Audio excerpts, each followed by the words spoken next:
وہ پھر جھیل کے کنارے تعلیم دینے لگا، اور اس کے پاس ایسی بڑی بھیڑ جمع ہو گئی کہ وہ جھیل میں ایک کشتی میں جا بیٹھا، اور ساری بھیڑ خشکی پر جھیل کے کنارے رہی، اور وہ ان کو تمثیلوں میں بہت سی باتیں سکھانے لگا، اور اپنی تعلیم میں ان سے کہا، سنو، دیکھو ایک بیج بونے والا بیج بونے نکلا، اور بوتے وقت یوں ہوا کہ کچھ راہ کے کنارے گرا، اور پرندوں نے آ کر اسے چگ لیا، اور کچھ پتھریلی زمین پر گرا جہاں اسے بہت مٹی نہ ملی، اور گہری مٹی نہ ملنے کے سبب سے جلد اگ گیا، اور جب سورج نکلا تو جل گیا، اور جڑ نہ ہونے کے سبب سے سوکھ گیا، اور کچھ جھاڑیوں میں گرا، اور جھاڑیوں نے بڑھ کر اسے دبا لیا، اور وہ پھل نہ لایا، اور کچھ اچھی زمین پر گرا، اور وہ اگا اور بڑھ کر پھلا، اور کوئی 30 گنا، کوئی 60 گنا،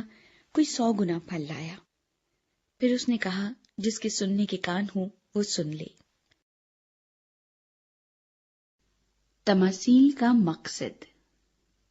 جب وہ اکیلا رہ گیا تو اس کے ساتھیوں نے ان 12 سمیت اس سے ان تمثیلوں کی بابت پوچھا۔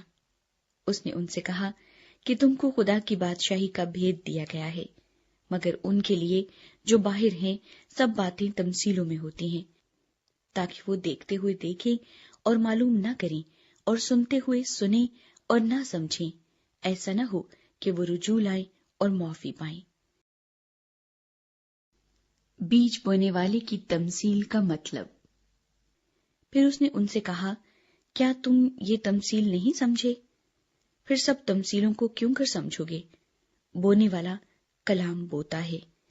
جو راہ کے کنارے ہیں جہاں کلام بویا جاتا ہے، یہ وہ ہیں کہ جب انہوں نے سنا تو شیطان فی الفور آ کر اس کلام کو جو ان میں بویا گیا تھا اٹھا لے جاتا ہے۔ اور اسی طرح جو پتھریلی زمین میں بوئے گئے، یہ وہ ہیں جو کلام کو سن کر فی الفور خوشی سے قبول کر لیتے ہیں، اور اپنے اندر جڑ نہیں رکھتے، بلکہ چند روزہ ہیں۔ پھر جب کلام کے سبب سے مصیبت یا ظلم برپا ہوتا ہے تو فی الفور ٹھوکر کھاتے ہیں۔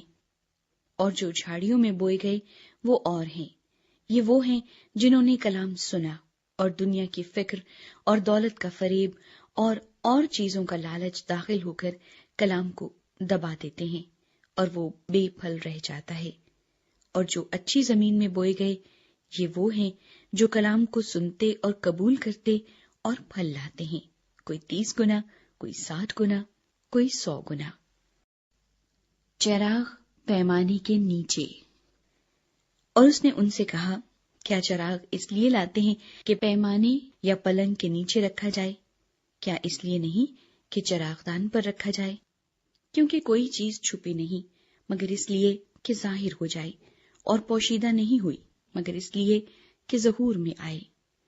اگر کسی کے سننے کے کان ہوں تو سن لے۔ پھر اس نے ان سے کہا، خبردار رہو کہ کیا سنتے ہو۔ جس پیمانے سے تم ناپتے ہو اسی سے تمہارے لیے ناپا جائے گا، اور تم کو زیادہ دیا جائے گا، کیونکہ جس کے پاس ہے اسے دیا جائے گا، اور جس کے پاس نہیں ہے اس سے وہ بھی جو اس کے پاس ہے لے لیا جائے گا۔ ایک بڑھنے والی بیج کی تمثیل۔ اور اس نے کہا، خدا کی بادشاہی ایسی ہے جیسے کوئی آدمی زمین میں بیج ڈالے، اور رات کو سوئے اور دن کو جاگے، اور وہ بیج اس طرح اگے اور بڑھے کہ وہ نہ جانے۔ زمین آپ سے آپ پھل لاتی ہے، پہلے پتی، پھر بالیں، پھر بالوں میں تیار دانے۔ پھر جب اناج پک چکا تو وہ فی الفور درانتی لگاتا ہے، کیونکہ کاٹنے کا وقت آ پہنچا۔ رائی کے بیج کی تمثیل۔